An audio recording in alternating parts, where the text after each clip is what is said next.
नमस्कार मंडळी, आजच्या जेवणात काय तर आजच्या जेवणात खूप साधी सोपी टेस्टी रेसिपी पाया सूप। तर सगळेजणच खाऊ शकतात ह्या रेसिपीला। थोडी बनवायला सगळ्यांना जमत नाही, सोपी रेसिपी आहे। टेस्ट फ्लेवर थोडे कमी घालायचे, टेस्ट चांगली लागते। तर जशी हॉटेलमध्ये बनते किंवा ढाब्यावर बनते सेम तशी आपण आज घरी बनवणार आहोत। तर त्यासाठी लागणार आपण साहित्य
एकदम सोपं होऊन जातो ह्या वाटणाने आपण। तर आता आपण सुरुवात करूया फोडणीला। तर मी जे भांडे आपलं फोडणीचं ते आधीच गरम करून घेतलंय। तर त्यात हे छान असं साजूक तूप घातलंय आपण।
मीठ घालतो, मीठ चवीनुसार घाला।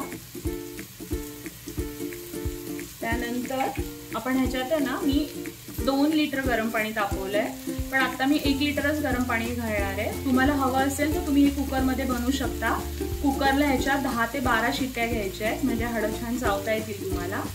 आणि जर तुम्ही अशा मोठ्या पातेल्यात बनवत असाल तर 40 ते 45 मिनिटं तुम्हाला ते शिजवणे। मी मोठ्या पातेल्यात बनवते, माझ्या घरी कोणाला आवडत नाही ह्याच्याचं कुकरमध्ये।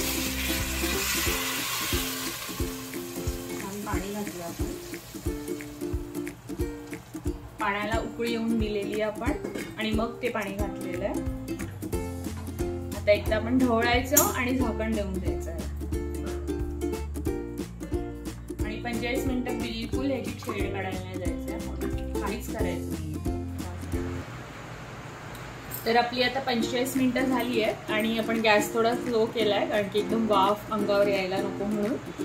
तर आता आपण बघूया की कसं छान शिजलंय आपलं ते।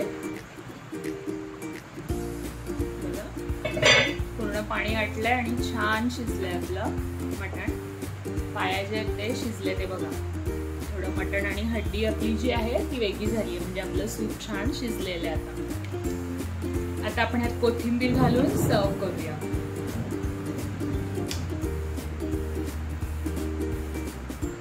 कोथिंबीर थोडीच घाला, जास्त घालायची गरज नाहीये। तर अशा प्रकारे आपलं छान गरमागरम पाया सूप तयार झालेलं आहे। तर खाऊन बघा आणि चव कशी झाली आहे नक्की कळवा, आणि नवीन नवीन कुठल्या रेसिपी बघायला आवडतील नक्की कळवा। तोपर्यंत नमस्कार।